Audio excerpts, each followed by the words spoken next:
नमस्कार, आज 7 भारत देख रहे हैं आप और मैं हूं आपके साथ जावेद अली।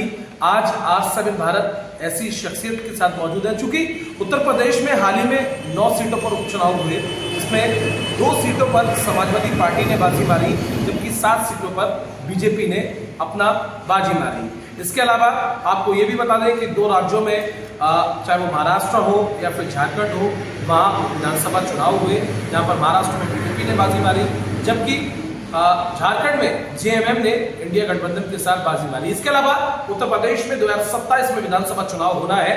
2027 के विधानसभा चुनाव को लेकर समाजवादी पार्टी पूरी तरीके से मैदान में है। इसके अलावा बीजेपी हो, कांग्रेस हो, अलग जो पार्टियां हैं वो भी मैदान में उतरी हुई हैं। आज ऐसी शख्सियत से आपको रूबरू कराएंगे जिन्हें हम और आप नहीं बल्कि सभी जानते हैं, अच्छे से रूबरू है। बदायूं जिले के साथ साथ अन्य जिले के लोग भी बहुत अच्छे से जानते हैं। समाजवादी पार्टी के नेता उदयवीर सिंह शाक्य हमारे साथ मौजूद हैं। उनसे बातचीत करेंगे कि समाजवादी पार्टी 27 में किस तरह से बीजेपी का सुपड़ा साफ करेगी। इसके अलावा जो 9 सीटों पर हाल ही में उपचुनाव हुआ, उस पर बीजेपी ने सिर्फ 2 सीटें जीती, क्या कुछ रहा, पूरी जानकारी उनसे लेंगे। उदयवीर जी, सबसे पहले स्वागत है आपका आज 7 भारत पर। बहुत बहुत धन्यवाद हमारी टीम की तरफ से। उदयवीर जी, चूंकि अभी 9 सीटों पर उपचुनाव हुए, सबसे महत्वपूर्ण सीटें रही मुरादाबाद की, उधर की और आपको बता दें मैनपुरी की करहल सीट, जहाँ पर करहल सीट पर समाजवादी पार्टी का गढ़ है। समाजवादी पार्टी ने अपनी सीट बरकरार रखी। इसके अलावा सीसामऊ की सीट जो है वो समाजवादी पार्टी के खाते में आई, लेकिन 7 सीटें बीजेपी की छोड़ी हैं। कैसे देखते हैं? मेरा कहना तो ये है, जो मैं अपना वीडियो भी देख रहा हूँ जी और चर्चा भी कर रही है, तो भाजपा में बीजेपी सरकार चल रही है तो लोकतंत्र ही खत्म कर दिया। लोकतंत्र नाम की चीज नहीं रही है। लोकतंत्र जब रहता है जब अपने मन इच्छा अनुसार हर व्यक्ति वोट डाले। बिल्कुल। एक तरफ तो भाजपा सरकार प्रचार प्रसार में लाखों करोड़ों रुपया खर्च कर रही है कि वोट डलवाएं जी। दूसरी तरफ जो वोट डालने जाते हैं उनको लाठी डंडों से, पिस्तौल से, रिवाल्वर से इतना डराया धमकाया जाता है कि वो अपने घरों में कैद रहने को मजबूर हो जाते हैं। फिर भी जो लोग जाते हैं उनका वोट पहले पड़ चुका होता है, फिर वापस आते हैं। कई तरह की उनके बारे में तो जितना कहना है वो कम है। बिलारी सीट पर उपचुनाव हुआ और वोट पड़े, कई तरह की ऐसी तस्वीरें निकलकर उदयवीर जी सामने आई कि जो वोटर्स थे उन्हें रोका जा रहा था, रिवॉल्वर दिखाई जा रही थी, लाठी डंडों से उनके आधार कार्ड भी छीने गए। तो वहीं आपके मुखिया सपा मुखिया अखिलेश यादव ने जब निशाना साधा, उन्होंने कहा कि बीजेपी सिर्फ और सिर्फ गुंडाराज से जीत रही है।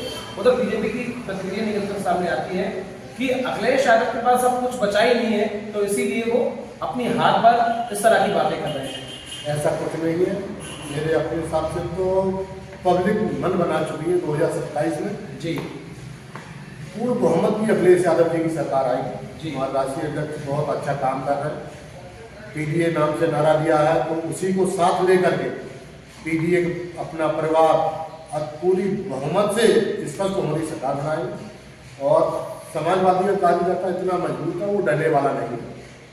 लाठी डंडे गोली खाने को तैयार रहता है, लेकिन पीछे हटने को तैयार नहीं है। आपने पीडीए का जिक्र किया, तो पीडीए का जिक्र करते हुए अखिलेश यादव एक तरफ आगे चल रहे हैं, लेकिन दूसरी तरफ बीजेपी ये क्यों कह रही है कि अखिलेश यादव पीडीए का नाम लेकर जो है वो उनके साथ छलावा करते हैं, दिखावट करते हैं, लेकिन पीडीए की वो कोई काम ही नहीं करते, सिर्फ और सिर्फ पीडीए के नाम पर वो अपना वोट बैंक मजबूत करना चाहते हैं। नहीं, ऐसा कुछ नहीं है। लोकसभा चुनाव में देखो पीडीए के हिसाब से ही उन्होंने टिकट बंटवारे किए, बिल्कुल, और सीटें निकल के आई। हमारे चूंकि मैं साक्ष समाज से बिलोंग करता हूँ जी, हमारे साक्ष समाज के 6 लोगों को टिकट दिया उन्होंने, जो 3 लोग तो मौजूदा सांसद रहे, लेकिन 2 लोगों को बीजेपी सरकार ने जबरदस्ती हरा दिया। डॉक्टर नवल किशोर साहब है प्रभावाद से जी, उन्होंने इतनी बेइज्जती से उन्होंने हमारे समाज के लोगों को कितना धमकाया, मारा, पीटा, लाइट चली गई, इस तरह से उन लोगों को भी हराया। और एक दूसरी सीट वहाँ से दिमाग से निकल रहा है, वो दूसरी सीट और वो भी 2500 वोटों से हरा दिया।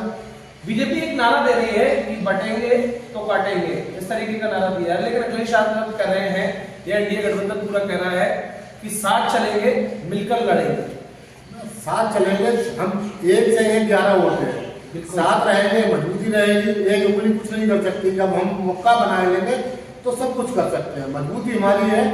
बटेंगे कटेंगे, देखो योगी जी का या बीजेपी सरकार का मुस्लिम वर्सेस हिंदू, बिल्कुल हिंदू मुस्लिम में ही राजनीति करते हैं। विकास का एजेंडा, न कोई शिक्षा का एजेंडा, न स्वास्थ्य का एजेंडा, न गरीबी का एजेंडा, इनके पास कोई एजेंडा है ही नहीं।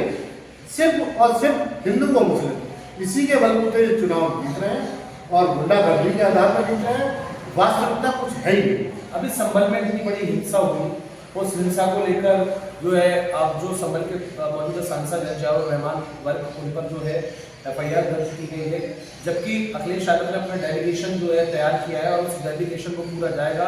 और अखिलेश यादव ने ये भी कहा कि हमारे सांसद उस समय मौजूद नहीं थे, लेकिन कहीं ना कहीं जो बीजेपी के जो डिप्टी CM है, चाहे ब्रजेश पाठक हो या केशव प्रसाद मौर्य हो, वो साफ तौर पर ये कहते हुए नजर आ रहे हैं कि अखिलेश यादव की चाल है, समाजवादी पार्टी की चाल है। वो गलत कह रहे हैं। और जो भी सही बात तो ये है, इन्होंने जो उपचुनाव हुए हैं, इन्होंने बीजेपी में जो धांधली कराई है जी, उसको उजागर ना हो, वो यही की नहीं दबी रहे, इसलिए दंगा बीजेपी ने खुद कराया। बीजेपी ने दंगा खुद कराया है। इसके अलावा तमाम जो युवा हैं उदयवीर जी, तमाम जो युवा हैं वो समाजवादी पार्टी की साफ तौर पर ये तारीफ करते हुए नजर आ रहे हैं। युवा ये कह रहे हैं कि अब की बार सिर्फ अखिलेश सरकार, क्योंकि बीजेपी से हमें कुछ नहीं मिला और ना ही हमें रोजगार मिला, ना नौकरियां मिली, बहुत सारी चीजें, कई सारे एग्जाम आपने देखे, पहले पुलिस के एग्जाम वो लीकेज हो गए, उसको लेकर बहुत सारी समस्याएं खड़ी हुई। नौजवान जो है हर तरह से समाजवादी पार्टी की तरफ देख रहा है। जो भी विकास कराए हैं वो समाजवादी की विकास ही है। चाहे 108 ले लो, चाहे 100 ले लो, चाहे सड़कों का विकास ले लो, चाहे स्वास्थ्य चिकित्सा, हमारी मेडिकल कॉलेज मानी अखिलेश यादव जी ने बनवाई, और उसमें ये क्या चूहे पैर उतर रहे हैं और कई ऐसी लापरवाही सामने आ रही है। क्या कह सकते हैं।